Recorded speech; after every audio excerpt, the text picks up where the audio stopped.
ইয়া আইয়ুহাল্লাযীনা আমানুত্তাকুল্লাহা ওয়াল তানজুর নাফসুম মা কদ্দামাত লিগাদিন ওয়াত্তাকুল্লাহ। ও পরপারের যাত্রী, পরপারে যাওয়ার আগে তাড়াতাড়ি বাজারটা কমপ্লিট করে নাও। আর কয়দিন?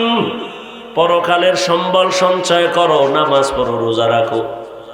এবার আমি তোমাকে ফিনিশিং এ নিয়ে বলতে চাই, বাবা, আমি যে এতক্ষণ তোমাকে বয়ান শুনাইলাম, একবারও বলি নাই তুমি টুপিওয়ালা দাড়িওয়ালা বড় হুজুর হও, একবারও বলি নাই আমি কওমি মাদ্রাসার সন্তান তুমি কওমিতে যাও, আমি তাবলিগের লাইনের সন্তান পীরের মুরিদ তুমি ওই লাইনে যাও, বলি নাই। বাকি তুমি গেলে আলহামদুলিল্লাহ, তবে স্কুলে পড়া বাদ দিবে এটা আমি বলি না। তুমি পড়ো, স্কুলে পড়ো, কলেজে পড়ো, চাকরি করো, ব্যবসা করো, কোনো বাধা নাই। তুমি একজন ডাক্তার হও, প্রফেসর হও, ইঞ্জিনিয়ার হও, ব্যবসায়ী হও, চাকরিজীবী হও, তবে অনুরোধ আমার ছোট্ট, বেয়াদব হইও না রে বাবা। তোমার ব্যবহারে কোনোদিন মা বাবা যেন কষ্ট না পায়। কষ্ট পাইলেই বরদোয়া শুরু। আতুলে বরদোয়া করা লাগে না, কষ্ট পাইছি এটাই বরদোয়া। তোমার আচরণে দিল খুশি, এটাই দোয়া। শিক্ষকের সাথে কখনো যেন বেয়াদবি না হয়। মা বাবার সাথে বেয়াদবি করবা না, আলেমদের সাথে বেয়াদবি করবা না। তাহলে তুমি দামি মানুষ হয়ে যাইবা। ডাক্তার হলেও সম্মান বাড়বে, ইঞ্জিনিয়ার হলেও সম্মান বাড়বে, কারণ সম্মানের মূল থিম হলো আদব। বেয়াদবের সম্মান নাই। ও বড় শিক্ষিত হলেও জুতার বাড়ি। কি ডাক্তার হইয়াও কি ওই যে তাসনিমা খাইছে না, এমবিবিএস ডাক্তার হইয়াও তাসনিমা জুতা খায়া পালাইছে কেন? বেয়াদবি করেছে। তুমিও যদি বেয়াদব মার্কা ডাক্তার হও, তাহলে তুমিও গাট্টি রেডি রাখো, কখন জুতে খায়া পালাবা। আর যদি আদবওয়ালা ডাক্তার হও, মা বাবার দোয়া নাও, শিক্ষকের দোয়া নাও, আলেমদের দোয়া নাও, তোমার নামে এই জমিনে মরে গেলে বিশাল ইতিহাস লেখা হবে, সম্মানের ইতিহাস। কবি নজরুলের গুণগান গাও। তোর মতো সারা রাত যদি মোবাইলে যুবক আকাম করত, জীবনে কবি নজরুল হতে পারত না। ও আমার যুবক বাবারা, স্কুলে পড়ো, এবার একটু বাস্তবায়নে আসো। একেবারে নগদ পরিচয়টা দেই, নগদ ফলাফলটা দেখো তো। তোমার লাইনে যুবক জেনারেল লাইনে পড়ে, চাকরি করে, ব্যবসা করে, স্কুলে পড়ে, কলেজে পড়ে, সত্য কথা বলো, 5 বেলার নামাজি দাড়িওয়ালা আসেনি? তোমার জিন্দেগির ওয়াজ এটাই, আর কোনো ওয়াজ নেই, এই এতটুকু ওয়াজ। শুধু এতটুকুই তুমি তোমাকে বলো যে তোমার লাইনের যুবকটা স্কুলে পড়ে, নামাজ পড়ে, তুমি পারো না কেন? ওর পা দোয়া পানি আইনো, খালি পেটে 3 বেলা পান কইরো, এটা তোমার ঔষধ। তোমার মতো যুবক র্যাব, আর্মি, পুলিশ, বিডিআরের চাকরি করে, 5 বেলার নামাজ পড়ে, বলো তুমি কেন পারো না? তোমার মতো যুবক রাস্তায় গাড়ি চালায়, নামাজ পড়ে, তুমি কেন পারো না? তোমার মতো যুবক ওসি, ডিসি, এসপি দাড়িওয়ালা নামাজি আছে, তুমি পারো না কেন? তোমার মতো যুবক ডাক্তার, প্রফেসর, ইঞ্জিনিয়ার, 5 বেলার নামাজ পড়ে, দাড়িওয়ালা নাই, তুমি কেন পারো না রে বাবা? তোমার কপাল বড় খারাপ, এখনো সময় আছে, তওবা করো। ও পর্দার আড়ালের আম্মা জানেরা, বোনেরা, আপনাদের মতো কত মা এখনো আছে, পর্দা করে, বেপর্দায় চলে না, নামাজ ছাড়ে না, স্বামীর মালের খেয়ানত করে না, মোবাইলে চরিত্র বিক্রি করে না, 5 বেলার নামাজ পড়ে রে মা, আপনারা কেন পারবেন না? এখনো সময় আছে, তওবা করেন। জীবনে নামাজ ছাড়বেন না, বেপর্দায় চলবেন না, স্বামীর মাল খেয়ানত করবেন না। এই ছেলেরা, মেয়েরা, এই বাবার টাকা উড়ায়, এর কপাল পরার গোষ্ঠী একবারও চিন্তা করে না, আজকে যদি বাবায় মরিয়া যায় তাহলে পুরা সংসার তোমার জিম্মায় চলে আইব না? কি যুবক আসবে না? তা তুমি বাবার টাকা নষ্ট করছো না? মূলত এই টাকা তো তোমার, এই সম্পদ তো তোমার। বাবা আজ মরে গেলে সব তোমার হয়ে যাবে।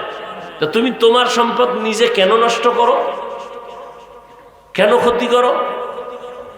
আসল পুঁজির থেকে যদি কেউ খেয়ানত করে, ভালো করে লিখে রাখবা, কোন কামাই রুজি রোজগারের আসল পুঁজি যদি কেউ চুরি করে, খেয়ানত করে, যেমন তোমার বাবার টাকা স্বামীর টাকা স্ত্রী খেয়ানত করে, বাবার টাকা সন্তান খেয়ানত করে, ওই সংসারে কোনোদিন কোটি কোটি টাকা কামাই করলেও বরকত হবে না, হবে না। তা তুমি তোমার বাবার ক্ষতি করো না, মূলত তোমার ক্ষতি। তোমার বাবা তোমার জন্য কামাই করে, নিজের জন্য কিচ্ছু করে না। কোনো বাবা নিজের চিন্তা করে না, সন্তানের চিন্তা করে, স্ত্রীর চিন্তা করে, গাধার মতো কাজ করে। সন্তান শান্তিতে থাক, এটাই তার শান্তি, স্ত্রী শান্তিতে থাক, এটাই তার শান্তি। এই চিন্তা যদি মা করত, কোনোদিন স্বামীর মালের খেয়ানত করতো না। সন্তান যদি করত, মা বাবার টাকা চুরি করতো না। এই মোবাইলকে কেন্দ্র করে কি পরিমাণ টাকা চুরি করো মা বাবা। নিজের কপাল নিজে ফুটতেছ।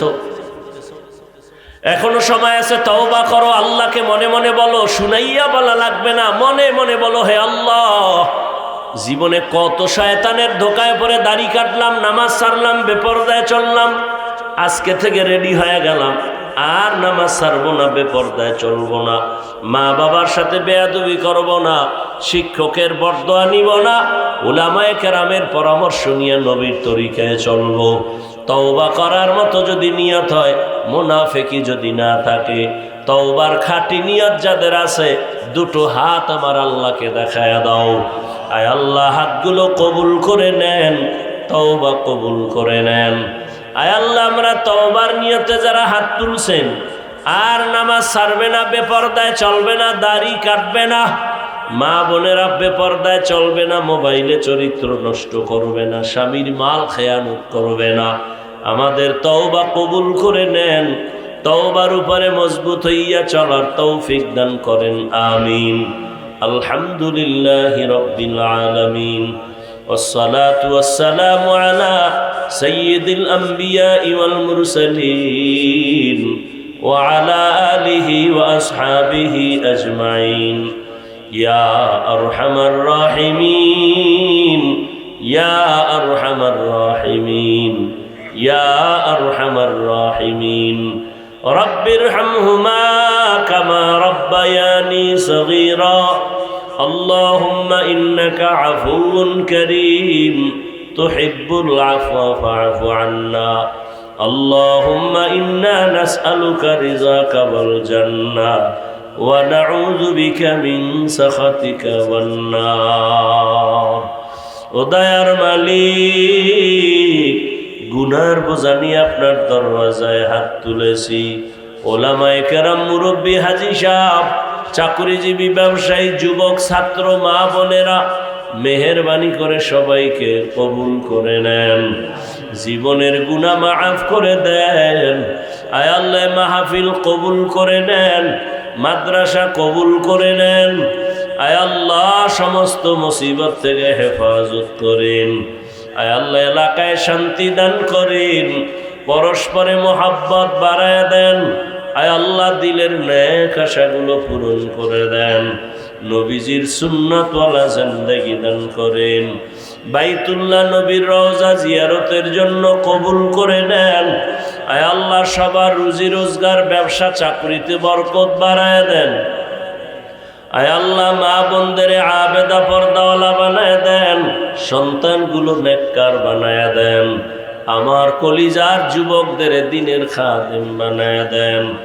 আয় আল্লাহ, মোবাইলের গুনাহের থেকে হেফাজত করেন, মোবাইলের গুনাহের থেকে হেফাজত করেন। আয় আল্লাহ, মোবাইলের গুনাহের থেকে হেফাজত করেন। আয় আল্লাহ, চলার পথে ইজ্জতের সাথে হেফাজত করেন। আয় আল্লাহ, মুখালেফের মুওয়াফিক বানায় দেন, জাহেরি বাতিনি দুশ্মনের মোকাবেলায় বিজয় দান করেন। আয় আল্লাহ, রিয়া বসছেন বেহেশতের বাগানে, করতেছেন কবিরা গুনাহ মোবাইল নিয়ে, বলার দায়িত্ব বলে গেলাম, মানবেন কিনা সেটা আপনার ব্যাপার, ওই চিন্তা আমার না। হেদায়েতের মালিক আমিও না, আপনিও না, বয়ানও না। কে মালিক? ব্যাস, বলার দায়িত্ব আমার উপরে আছে, বলে দিল। এবার মানার দায়িত্ব আপনার, মানবেন কিনা সেটা আল্লাহ বুঝবে আর আপনি বুঝবেন। আমার চিন্তা শেষ, জিম্মেদারি শেষ, বলে দিলাম। ছবি তোলা কি একবার না হাজারবার? হাজারবার। বলার দায়িত্ব বলে দিল। পৃথিবীর কোনো মুফতির বাবার ক্ষমতা নাই এই কথাকে ভিন্ন দিকে ঘুরানো। পৃথিবীর কোনো মুফতির বাবার ক্ষমতা নেই। সরকারে বলছে এখন ছবি লাগবে, এটা জায়েজ। নবীজি বলছেন এই কারণে ছবি তোলা যাবে, এটাও জায়েজ। এছাড়া ভিন্ন কোনো কারণে ছবি তোলা হারাম, হারাম, হারাম, হারাম। কারণ কিছু চালাক আছে, চালাক, হুদা চালাক, যারা অতি চালাক। কি চালাক? আমি বলি অতি চালাকের আর এক নাম বেয়াদব। এই অতি চালাকরা বলবে এতগুলো ক্যামেরা, এগো যে কিছু কম না, এরা অতি চালাক। মানে বুঝতেছে আমি বলদ, আর ও খুব বুদ্ধিমান। ও আমাকে প্রশ্ন করবে, আমি এটা মাথায় আমার নাই।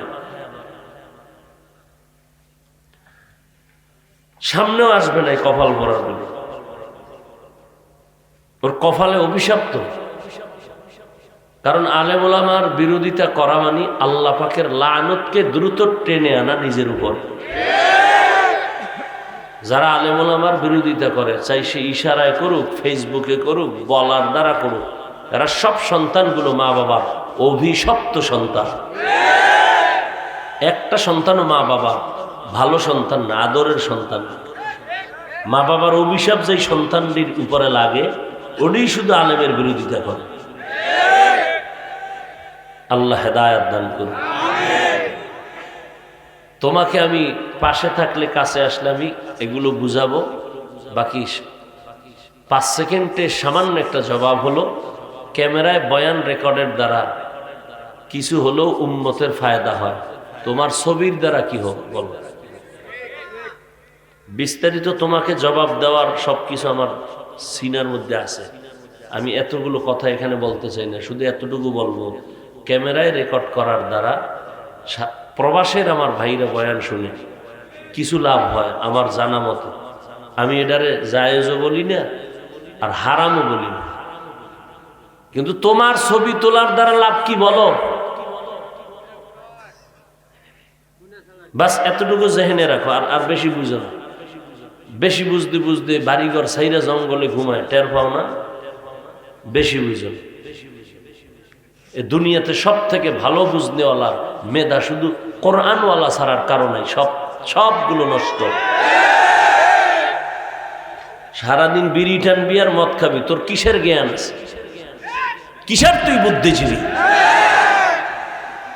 তুই তো এ জাতির মানুষ নামের কলঙ্ক।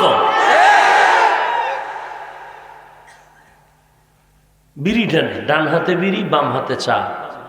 কারণ ডান হাত বরকতের হাত, এইটাই লইছে বিড়ি, আর বাম হাতে লইছে চা। কত বড় বেয়াদব, অসভ্য কোথাকার, নিমক হারাম কোথাকার। আলেম ওলামারে দেখলে আবার সেখানে আর একটু বাহাদুরি করে। এই জন্য তো সব বয়ানে বলি, স্বাধীন স্বাধীন করে ঘুমাও, মাস্তানি করো। দেশ স্বাধীন কিসের স্বাধীন? দেশ স্বাধীন হলে চট্টগ্রামে আইনজীবীর গলায় ছুরি চালায় কেন? কিসের স্বাধীন? মুসলমান স্বাধীন ওই দিন বলবে যেদিন ইসলামের স্বাধীন হবে। মসজিদ মাদ্রাসা সুদ মুক্ত, ঘুষখোর কমিটিতে থাকবে না, সেদিন স্বাধীন। শিয়ালের হাতে মুরগি দিয়া আমানত যদি রাখো, এটা আমানত না। শিয়ালের হাতে মুরগি কি আমানত? শিয়ালের কাছে মুরগি আমানত রাখা, এটা আমানত না খেয়ানত? সুদখোর বেনামাজি হারামখোরের হাতে ধর্মের চাবি রাখা, এটা কোনোদিন স্বাধীন না, নিরাপদ না, এটা আমানত না, এটা খেয়ানত। তো ধর্মের চাবি সুদখোর, ঘুষখোর, হারামখোরের হাতে, বেনামাজির হাতে দিছে কে? জিবরাইল।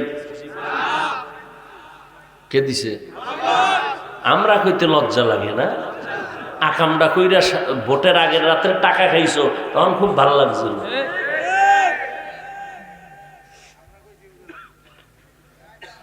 আল্লাহ হেদায়েত দান করে। বাথরুমে যাইয়া 10 গ্রাম পায়খানা খাইও ওই ভোটের আগের রাত্রে টাকা না খাইও। বলবা হাফিজ ভাই এমন কেন? হ্যাঁ, ওই 10 গ্রাম পায়খানা খাওয়ার গন্ধ জাতি টের পাবে না, হালাল সাবান দিয়ে কুলি করবা, শেষ। আর ওই যে ভোটের আগের রাত্রে খাইছো পচা পায়খানা, টাকা, জাহান্নামের আগুন দিয়ে তোরে না জ্বালানো পর্যন্ত দুর্গন্ধ যাবে না।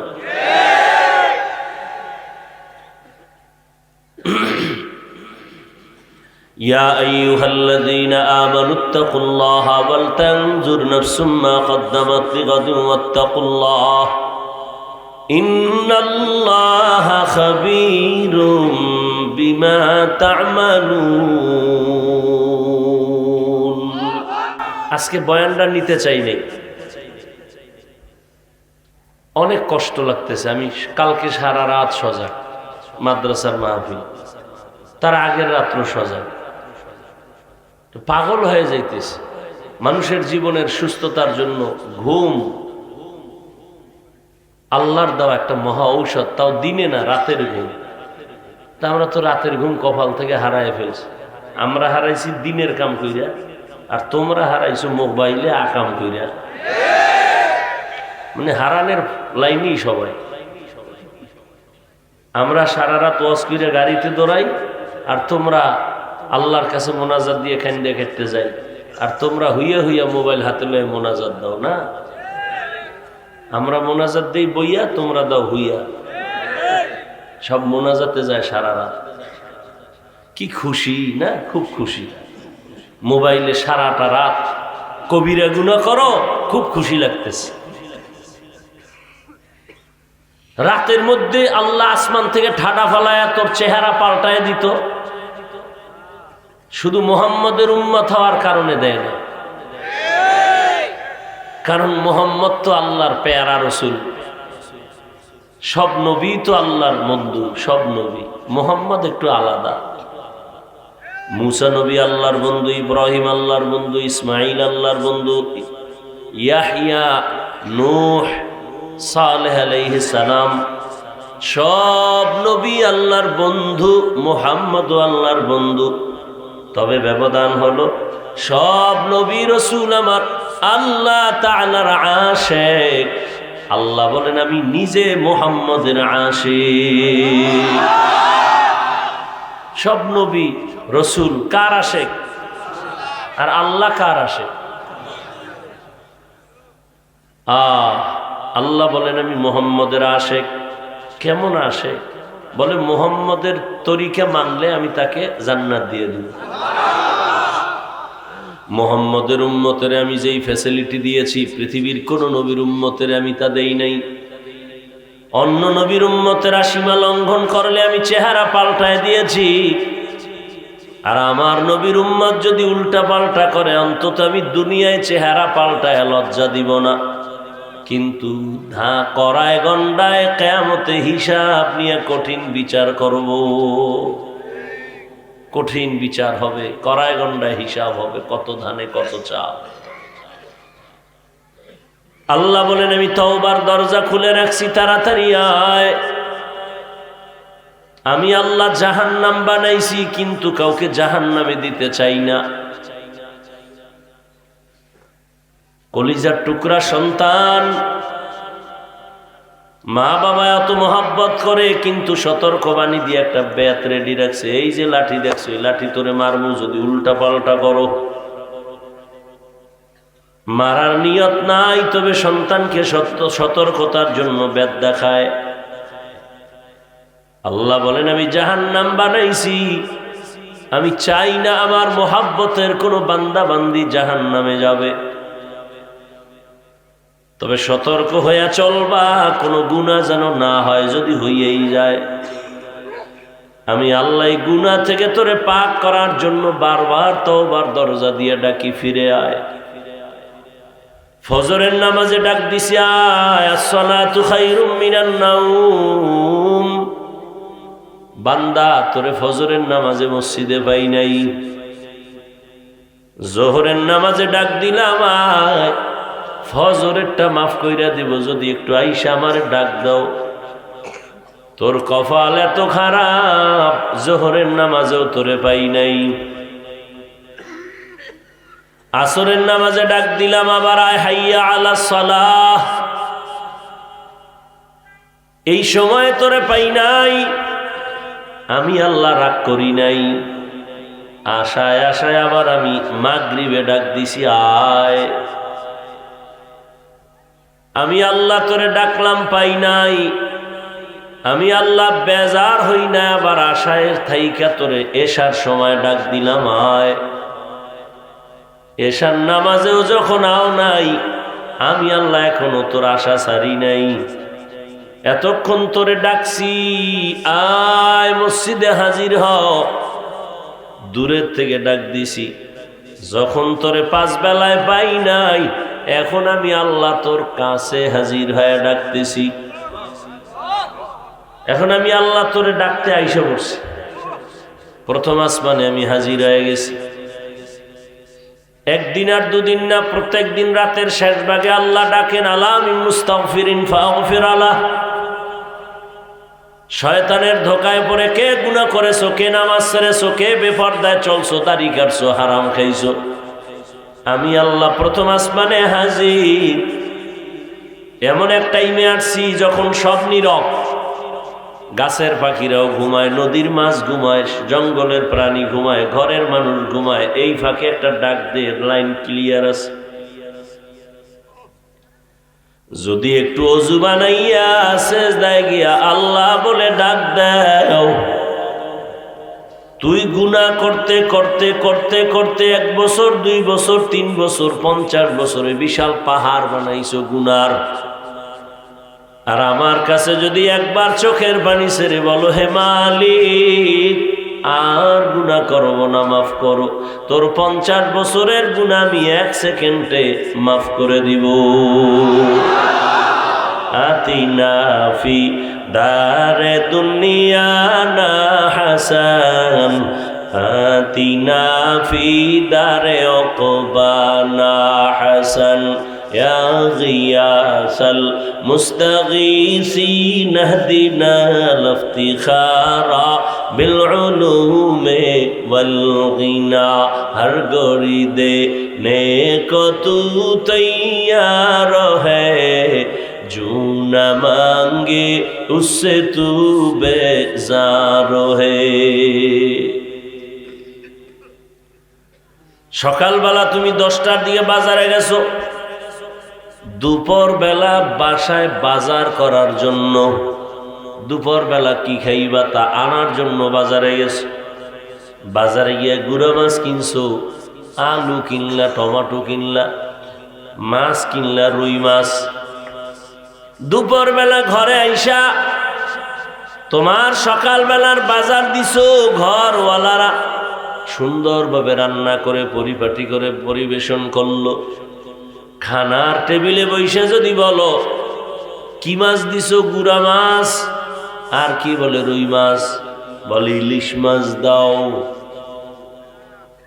ঘরওয়ালি বলবে তুমি কি সকালবেলা ইলিশ মাছ রাঁধছো? কয় না, তুমি যা বাজার থেকে ঘরে আনছো তাই দেওয়া সম্ভব, যেগুলো তুমি আনো নাই চাইলেও তা সম্ভব না। ঝগড়া হবে, তর্ক হবে, এক পর্যায়ে সংসার আলাদা হয়ে যাবে। তুমি যা দেও নাই তা চাইলে দিতে পারবো না।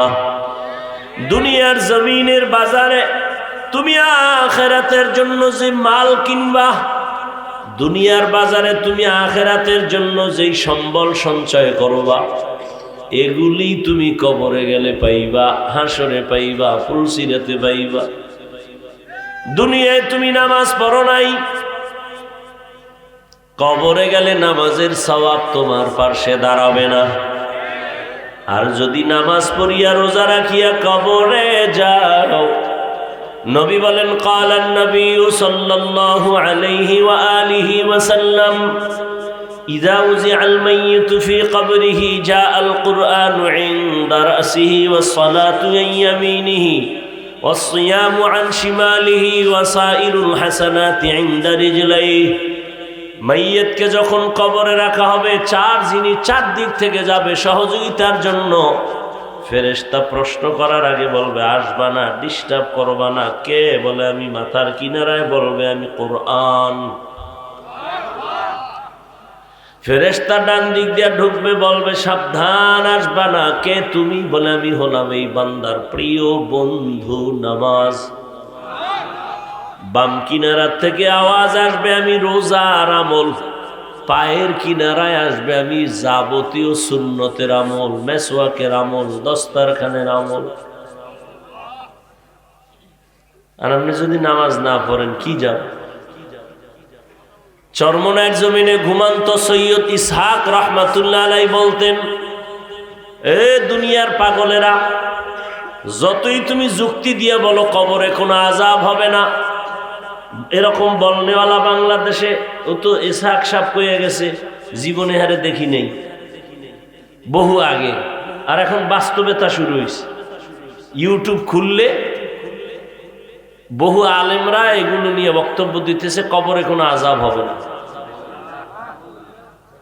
হুজুরে সুন্দর একটা সমাধান দিয়ে গেছে। আচ্ছা, যদি আযাব না হয় তাহলে তোমারও পেরেশানি নাই, আমারও পেরেশানি।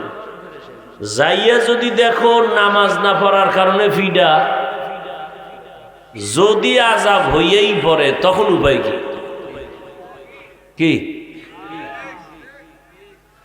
আর আযাব হবে তার দলিলের তো অভাব নাই।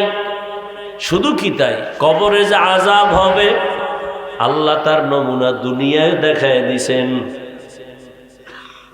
কত কবরে আগুন দেখা যায়, কত কবরে সাপ বিচ্ছু দেখা যায়, ধোঁয়া দেখা যায়, বাংলাদেশের ইতিহাস।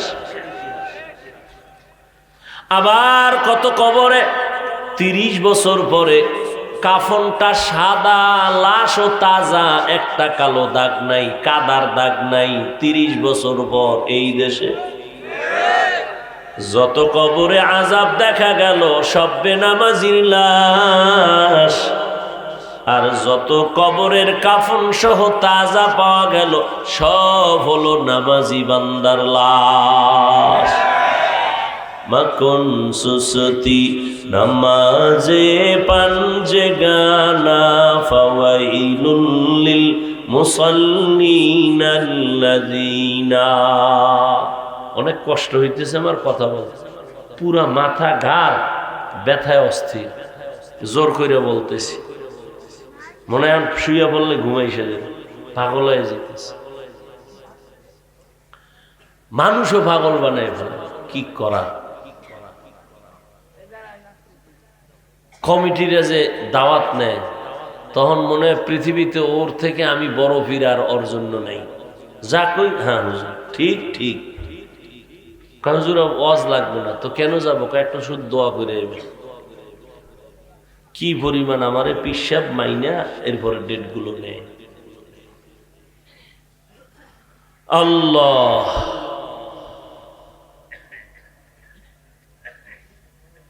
কি কথা বলতেছিলাম?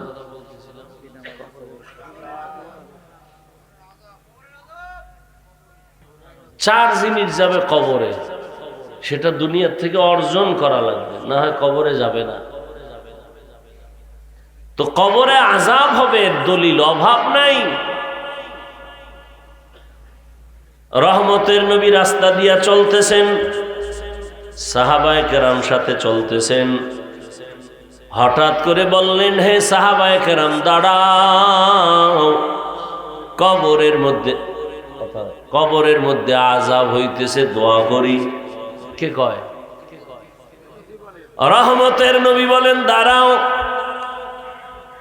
কবরের ভেতরে আযাব। এখন প্রশ্ন একদল কইরেই ফেলবে, আর প্রশ্ন করার এলাকায় তো আইছে। নবী গায়েব না জানলে কবরের আযাব দেখে গেল কি? আহলে সুন্নাত ওয়াল জামাতের বিশুদ্ধ আকীদা, একমাত্র গায়বের মালিক আমার আল্লাহ, জমিনে আর কেউ গায়ব জানে না।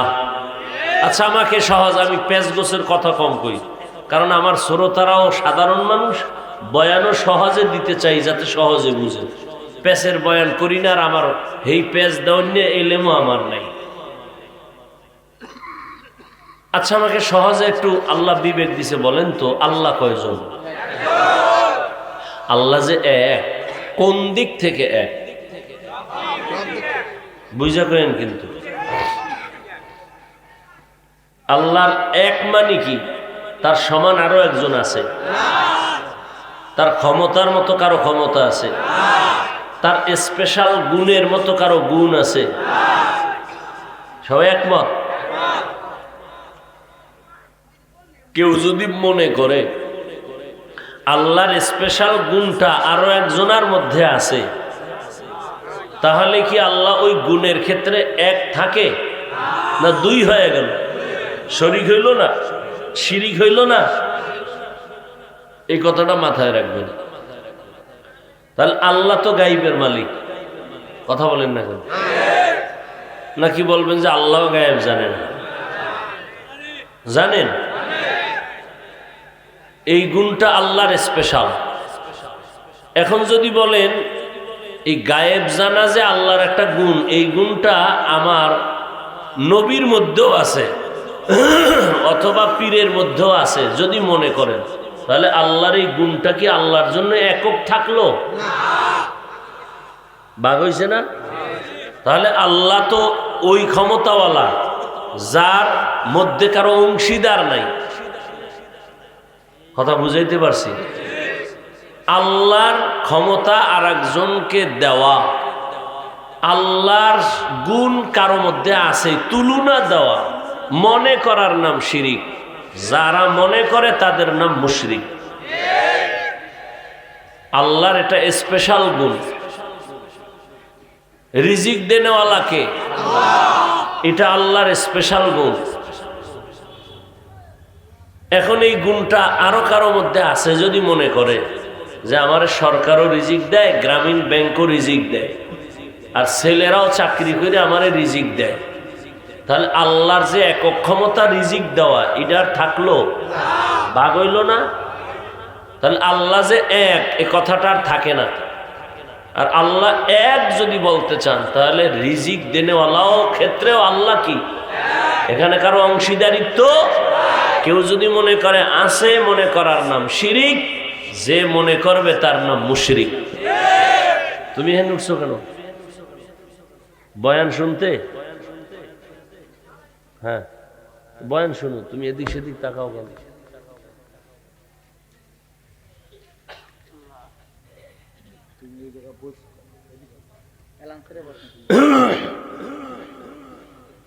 আল্লাহ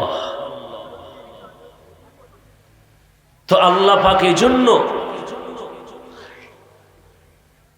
বারবার বারবার সতর্কবাণী করছেন। আচ্ছা, এখন ওই জবাবটা রয়েছে না, নবী গায়েব জানে, তো কবরের আযাব কেমনে দেখেন? তার কাছে জবাব দেওয়ার আগে আমার একটা প্রশ্ন আছে। কি প্রশ্ন?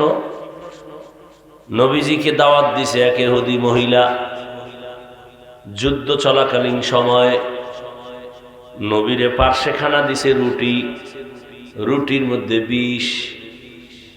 রহমতের নবীর পার্শ্বে এক সাহাবী বিষ মিশানো রুটির লোকমা দিয়া জাগায় মরে গেছে। বিষ মিশানো রুটি নবী একটা লোকমা খাইছে, পেটে চলে গেছে। দ্বিতীয় লোকমাটা যখন দিবেন, জিবরাইল আইসা ধরে ফেলছেন, নবী দিবেন না বিষ লাগানো। নবীজি মাঝে মাঝে খেয়াল করেন, নবীজি মাঝে মাঝে এই যে বিষ ঢুকছে, এক লোকমা ঢুকছে না, নবীজির এই বিষের কারণে পেট ব্যথা। কথায় কথায় অনেক দূর যাইতেছি, আর কথায় কথা বাড়াইছি, কি করার? পেট ব্যথা নবীর। ওমর, ওসমান, আলী রাদিয়াল্লাহু আনহুম, এই তিনজন শহীদ হইছেন, ডাইরেক্ট শহীদ। বিধর্মীর হাতে তাদের ইন্তেকাল। খুব খেয়াল করেন, ওসমান রাদিয়াল্লাহু তাআলা আনহুর উপরে হামলা, সাউন্ড লইয়া করে, আর সাউন্ড এতক্ষণ ভালো আছিল না, ইকো হয় কেন? ভাইরা আমার, ওমরে ফারুক রাদিয়াল্লাহু তাআলা আনহু ফজরের নামাজের ইমামতিতে দাঁড়াইছেন মসজিদে নববীতে। ওমরে ফারুক নামাজে দাঁড়ায় তেলাওয়াত করতেছেন, পেছন থেকে নামাজের ভিতরে পায়ের রগের উপরে মারছে আঘাত। দুশ্মনটা দাঁড়াইছিল নামাজের সুরতে বেঈমান, ও দাঁড়াইছে ওমরের মারার জন্য। ওমর পইরে গেছে মুহররমের 1 তারিখ। কয় তারিখ? 1 তারিখ। তাহলে ওমরে ফারুক শহীদ। ওমর জিজ্ঞেস ছেলে আব্দুল্লাহ, রে আব্দুল্লাহ, আমারে যে আঘাত করলো, আমি তো এখন মরে যাচ্ছি, বলতো আমারে আঘাতটা মুমিনে করছে না বেঈমানে? কয় বেঈমানে। বলে আলহামদুলিল্লাহ, আমি শহীদ। হযরত আলীও কি শহীদ না? তার ছেলে হাসান রাদিয়াল্লাহু তাআলা আনহু শহীদ, তার সন্তান হুসাইন রাদিয়াল্লাহু তাআলা আনহু শহীদ। এই যে বর্ণনাটা দিলাম, অর্থাৎ তরবারির দ্বারা, এই শহীদ, এই তরবারির শহীদ বড় দামি না? বিনা হিসাবে জান্নাতি। সর্বোচ্চ ইজ্জতের মরা এই শহীদ হওয়া। কিন্তু এইভাবে শহীদ আবু বকরও হন নাই, নবীও।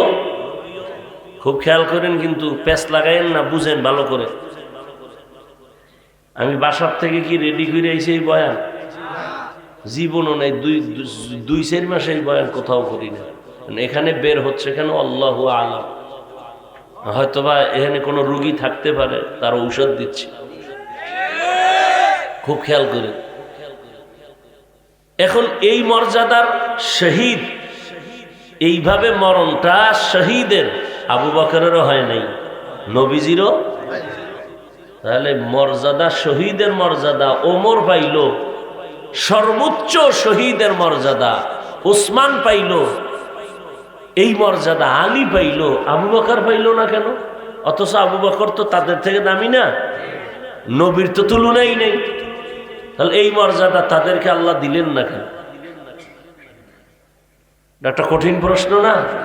এর সংক্ষিপ্ত জবাব হলো, ওই আল্লাহর নবীও শহীদ, আবু বকর শহীদ, তবে সিস্টেম একটু আলাদা। বেঈমানের হাতের তরবারি যদিও না, কিন্তু বেঈমানের আক্রমণ তো চলছে। বেঈমানের হাতে ডাইরেক্ট নবীর ইন্তেকাল হয় নাই, শহীদ হয় নাই, কিন্তু আল্লাহ শহীদের মর্যাদা দিয়েছেন এইভাবে, ওই যে বিষ মিশ্রিত রুটি নবী 1 লোকমা খেয়েছিলেন, ওই বিষের ব্যথা ফাঁকে ফাঁকে উঠে, ফাঁকে ফাঁকে উঠে নবীর শেষ ওই বিষের বেদনা ইন্তেকাল হলো। নবীর স্পষ্ট সহিহ হাদিস, যারা পেটের বেদনায় মারা যাবে আল্লাহ তাদেরকে গলা কাটা শহীদের মতো মর্যাদা দান করবে। তাহলে নবী শহীদ না? রইল কে? আবু বকর সিদ্দিক রাদিয়াল্লাহু তাআলা আনহু। তার শহীদ কেমনে? সে শহীদ কেমনে? ওই হিজরতের রাতে গর্তের মধ্যে সাপে যখন কাটছিল, মনে আছে নি? রহমতের নবী আশ্রয় নিবেন, দুশমন পেছনে আসতেছে।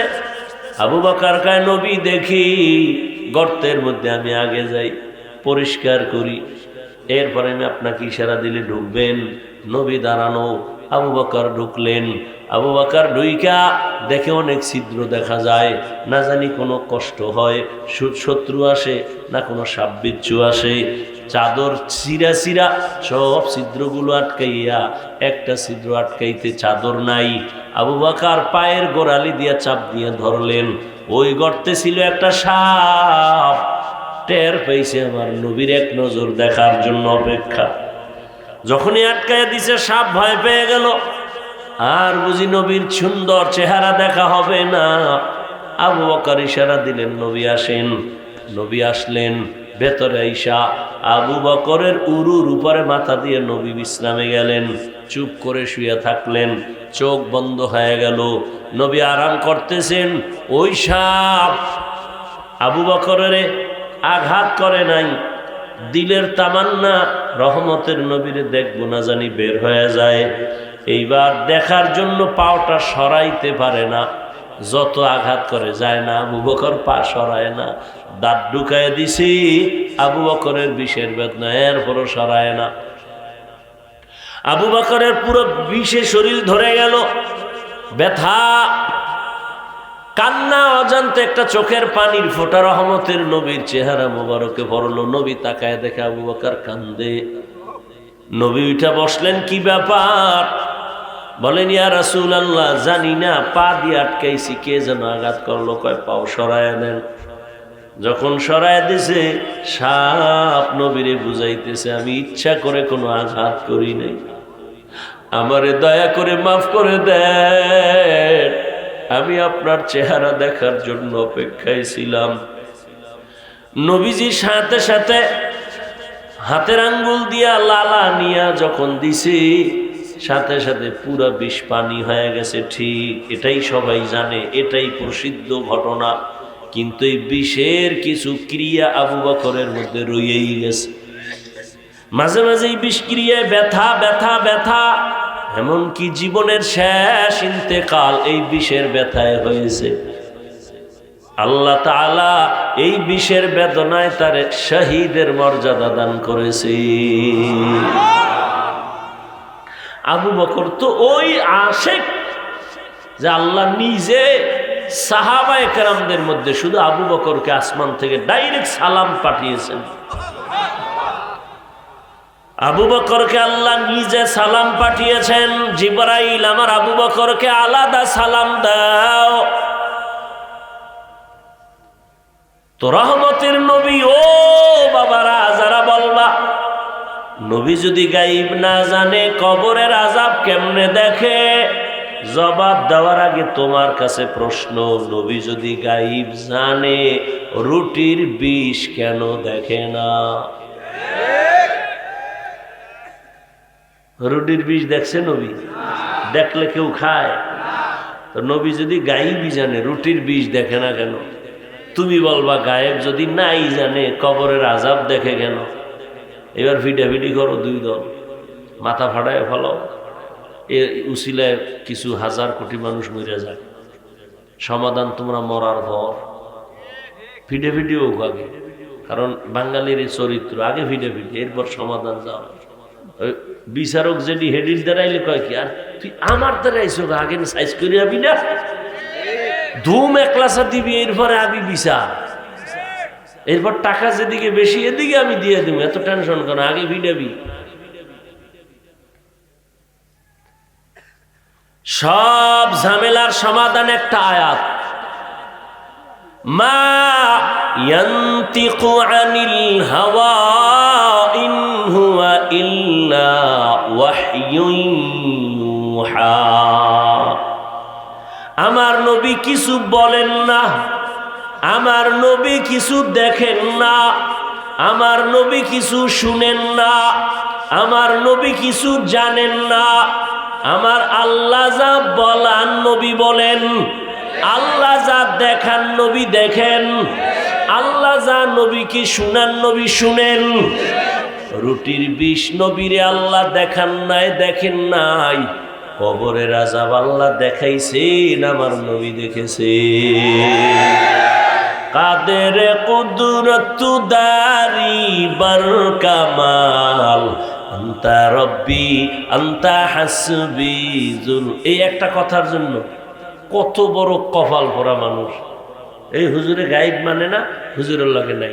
তুই যে গাঞ্জা খাও, নামাজ পড়ো না, দাড়ি রাখো না, পর্দা করো না, এ নিয়ে কোনো টেনশনই নেই। ও হুজুর সাইডে দিছে 13 জন, বাহাদুর হয়ে গেছে, ও হুজুরের লগে নাই, ও জান্নাত আলাদা কিনে ফেলছে। অথচ যে নামাজ পড়ে না, দাড়ি রাখে না, পর্দা করে না, হারাম খায়, সুদ খায়, ঘুষ খায়, আল্লাহ যে ওর বিরুদ্ধে জিহাদের ঘোষণা কোরআনে দিয়ে রাখছে, হে খবর নেই। ওর ঘরে তৈরি জন্ম নিতেছে হারামজাদা। কি জাদা? হারামজাদা। হারাম খাওয়াইয়া যেই সন্তান জন্ম হবে, ওই সন্তান কোনোদিন মা বাবার খেদমত করবে না। ও চিন্তা নাই হুজুরে ভাগরি বান্ধে না কেন, এটা হইল ওর চিন্তা। আল্লাহ হেদায়াত দান করুন। কবরে আযাব হবে না যদি এটাই মনে করো, তো তোমারও পেরেশানি নাই, আমারও নাই।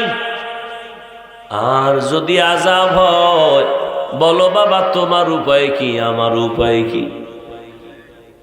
আর এই কবরের চিন্তায় রহমতের নবী বলেন, আমার কবরের চিন্তা, মরণের চিন্তা। ওসমান রাদিয়াল্লাহু তাআলা আনহু 10 জন সাহাবাদের একজন, কবর দেখলে হাউমাউ করে চিল্লায় কাঁদতেন। জিজ্ঞাসা করা হলো, কবর দেখলে আপনি কাঁদেন কেন? উসমান বলে, কবরে যাওয়ার পর আমার প্রথম ঘাটি যদি আটকায় যায়, সামনেও আটকায় যেতে হবে। এরে আল্লাহর বান্দারা, ও যুবক, ও বৃদ্ধ বাবাজি, পর্দার আড়ালের মা বোনেরা, কয়দিন আর চোখের সামনে কত লাশ আর লাশ। এমন একটা দিন নেই যে যুবকের মরণের লাশ পাই না।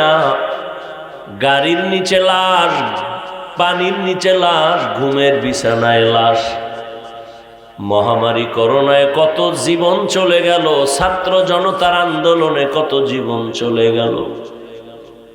ও আল্লাহর বান্দারা, তুমি সুস্থ, তবে কয়দিন আর বাঁচবা? অসুস্থ রোগীরে ডাক্তার কয় মনে যাচায় খাওয়া বাঁচবে না, অথচ দেখা গেছে অসুস্থটাই বেঁচে আছে, তার ভাই সুস্থ ছিল, মরে গেছে।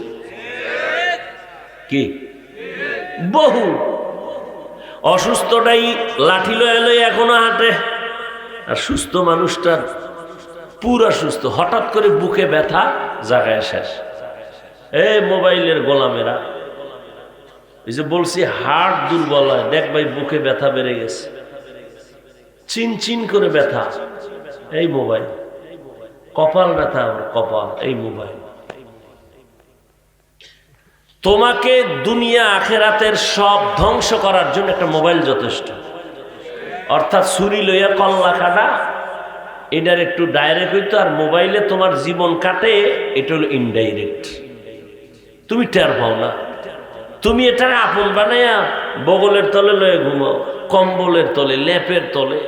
কি এটা তোমার মানে মা যায় যাক, মা লাগবে না, বাপ লাগবে না, কিচ্ছু লাগবে না, আমার মোবাইল হলে সব শেষ। বাস মোবাইলের জীবনের আপন বানাই দিছে। বউ আপন না, মাইয়া ফলাও আপন না, আপন বানাইছে মোবাইল। রাতকে রাত চলে যায়, কখন 3টে বাজলো, 4টা বাজলো, ফজরের আজান হলো, খবর নেই। Mobile mobile.